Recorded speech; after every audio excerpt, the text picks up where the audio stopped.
Pernahkah kamu berbaring di tempat tidur, menatap langit-langit dalam kegelapan, dan otakmu tiba-tiba memutar ulang semua kesalahan yang pernah kamu buat? Satu komentar tajam dari rekan kerja hari ini, satu pandangan aneh dari orang asing di jalan, satu pesan yang belum dibalas. Sementara 10 pujian yang kamu terima minggu ini hilang, menguap, seolah tak pernah ada. Ini bukan kebetulan, ini bukan karena kamu lemah atau terlalu sensitif, ini adalah cara otakmu dirancang untuk bekerja. Selamat datang di dunia yang gelap dari negativity bias, sebuah kutukan evolusioner yang membuat kita semua menjadi tahanan pikiran kita sendiri. Bayangkan otakmu sebagai museum tua yang penuh dengan arsip kenangan. Di museum ini ada dua sayap yang sangat berbeda. Sayap pertama, tempat kenangan positif disimpan, sempit, redup, dengan rak-rak yang jarang terisi. Sayap kedua, tempat kenangan negatif, luas, terang benderang, dengan sistem keamanan berlapis dan pengawasan 24 jam. Mengapa? Karena jutaan tahun yang lalu, nenek moyang kita yang melupakan buah beri enak yang mereka makan kemarin akan baik-baik saja. Tetapi, mereka yang melupakan di mana harimau bergigi pedang bersembunyi, mereka menjadi makan malam. Evolusi tidak peduli dengan kebahagiaanmu. Evolusi peduli dengan kelangsungan hidupmu. Dan dalam kalkulasi kejam alam, lebih baik hidup dalam kecemasan daripada mati dalam optimisme. Jadi otakmu dibangun dengan bias fundamental. Informasi negatif diproses lebih cepat, disimpan lebih kuat, dan diingat lebih lama daripada informasi positif. Neuropsikolog Rick Hanson pernah berkata dengan gelap namun akurat, otak adalah velcro untuk pengalaman negatif, tetapi teflon untuk yang positif. Kamu bukan tuan di rumahmu sendiri. Kamu adalah tamu yang tinggal di arsitektur kuno yang dirancang untuk ketakutan. Penelitian psikologi menunjukkan angka yang mengerikan. Dibutuhkan 5 pengalaman positif untuk mengimbangi 1 pengalaman negatif. 5:1. Bayangkan itu, kamu bisa mendapat 4 pujian tulus dalam sehari, tetapi 1 kritik tajam akan mengikutimu pulang, duduk di meja makanmu, berbaring di sampingmu di tempat tidur. Ini bukan sekadar perasaan, ini adalah realitas neurologis. Scan otak menunjukkan bahwa amigdala, pusat pemrosesan emosi dan ancaman di otak, menunjukkan aktivitas yang jauh lebih kuat terhadap stimulus negatif dibanding positif. Otakmu secara harfiah menyala lebih terang saat menghadapi kegelapan. Dan yang lebih menakutkan, proses ini sebagian besar terjadi di bawah sadar. Kamu tidak memilih untuk mengingat penghinaan lebih jelas daripada pujian. Kamu tidak memutuskan untuk lebih cemas tentang hal buruk yang mungkin terjadi daripada bersemangat tentang hal baik. Otakmu melakukan ini untukmu, tanpa izin, tanpa henti. Inilah yang paling tragis. Negativity bias terasa seperti kebijaksanaan, terasa seperti kehati-hatian yang sehat, terasa seperti kamu sedang melindungi dirimu sendiri. Saat kamu menghabiskan berjam-jam menganalisis percakapan canggung dari 3 hari lalu, otakmu membisikkan, kamu sedang belajar, kamu sedang mempersiapkan diri agar ini tidak terjadi lagi. Saat kamu terobsesi dengan kemungkinan kegagalan alih-alih merayakan pencapaian kecil, otakmu mengatakan, ini adalah perencanaan yang bertanggung jawab. Saat kamu menolak pujian tetapi menelan kritik mentah-mentah, otakmu beralasan, ini adalah kerendahan hati yang sejati. Tapi itu bukan kebijaksanaan, itu adalah penjara.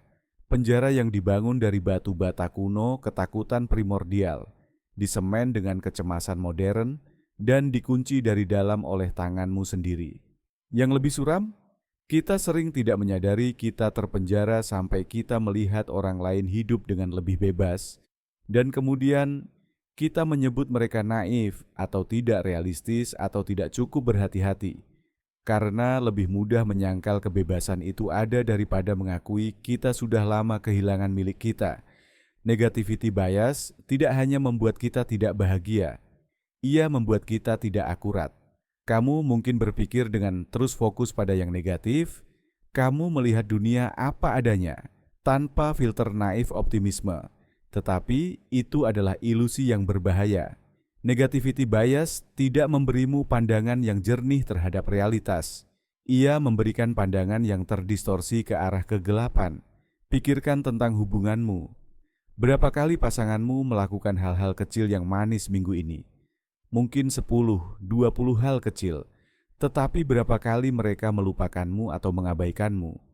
Mungkin sekali. Namun di otakmu, rasionya terbalik. Satu kelalaian terasa lebih berat daripada 10 kebaikan. Atau karirmu. Berapa banyak tugas yang kamu selesaikan dengan baik tahun ini? Ratusan mungkin. Berapa banyak kesalahan yang kamu buat? Segelintir. Namun saat kamu mengevaluasi dirimu, kesalahan-kesalahan itu membentuk siluet raksasa yang memblokir cahaya pencapaianmu. Ini adalah distorsi kognitif yang sistematis. Kamu berjalan di dunia dengan kacamata yang menggelapkan terang dan memperbesar bayangan. Negativity bias tidak hanya mengunci kita dalam penjara individual. Ia menciptakan penjara kolektif. Perhatikan bagaimana berita buruk menyebar lebih cepat daripada berita baik. Bagaimana satu skandal mendefinisikan karir seseorang lebih dari puluhan tahun kerja keras. Bagaimana kita mengingat pengkhianatan lebih jelas daripada kesetiaan. Di media sosial, postingan marah dan keluhan mendapat lebih banyak engagement daripada cerita sukses dan apresiasi. Mengapa? Karena kita semua membawa bias yang sama. Kita semua tertarik pada kegelapan seperti ngengat ke api. Dan ini menciptakan siklus yang merusak. Semakin kita mengkonsumsi konten negatif, semakin otak kita dikonfirmasi bahwa dunia memang tempat yang berbahaya dan kelam. Semakin kita berbagi keluhan dan kemarahan, semakin kita memperkuat bias ini pada orang lain. Kita tidak hanya terpenjara, kita menjadi sipir penjara satu sama lain. Apa biaya dari hidup dengan negativity bias yang tidak terkendali? Kesehatan mental yang terkikis. Depresi dan kecemasan berkembang subur di tanah yang dipupuk oleh bias negatif. Saat otakmu terus-menerus mencari ancaman, mengingat kegagalan, dan mengantisipasi bencana, sistem stresmu tidak pernah benar-benar mati. Kamu hidup dalam keadaan siaga permanen yang menguras, hubungan yang rapuh. Saat kamu mengingat satu argumen lebih jelas daripada 100 momen manis, saat kamu curiga terhadap niat baik karena lebih waspada terhadap bahaya, kepercayaan menjadi tidak mungkin. Cinta menjadi pertempuran melawan dirimu sendiri, potensi yang terbatas. Berapa banyak peluang yang tidak kamu ambil karena takut akan kegagalan yang dilebih-lebihkan? Berapa banyak impian yang tidak kamu kejar karena otakmu lebih keras menyuarakan bahaya daripada kemungkinan? Ini adalah pajak yang kita bayar setiap hari kepada desain evolusioner yang ketinggalan zaman. Kita bertahan hidup, ya. Tetapi dengan biaya yang sangat tinggi untuk benar-benar hidup. Tapi inilah satu-satunya penghiburan dalam narasi kelam ini. Mengetahui tentang negativity bias adalah langkah pertama untuk membebaskan diri darinya. Kamu tidak bisa mengubah arsitektur otakmu, tetapi kamu bisa belajar menjadi arsitek kesadaranmu. Saat kamu memahami bahwa otakmu secara alami memberikan bobot berlebih pada yang negatif, kamu bisa dengan sengaja mempraktikkan apa yang disebut psikolog sebagai taking in the good, membiarkan pengalaman positif tinggal lebih lama, bukan mengabaikan yang negatif, tetapi memberikan yang positif kesempatan bertarung yang adil. Saat kamu menyadari bahwa takutmu seringkali adalah gema dari nenek moyang yang berlari dari predator, kamu bisa bertanya, apakah ini ancaman nyata? Atau hanya otakku yang melakukan tugasnya yang ketinggalan zaman? Ini bukan tentang menjadi optimis buta. Ini tentang menolak pesimisme yang tidak akurat. Ini tentang melihat bahwa penjara itu nyata, tetapi pintunya tidak terkunci seperti yang kamu kira.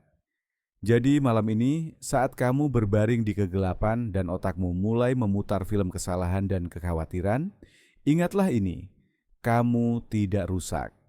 Kamu adalah hasil dari miliaran tahun evolusi yang mengoptimalkan untuk bertahan hidup, bukan kebahagiaan. Negativity bias adalah warisan yang kamu bawa, tetapi warisan bukan takdir.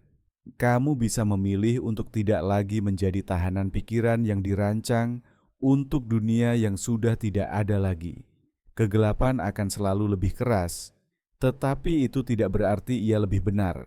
Dan mungkin, hanya mungkin, kebebasan sejati dimulai saat kamu berhenti mempercayai setiap hal yang otakmu bisikkan dalam gelap.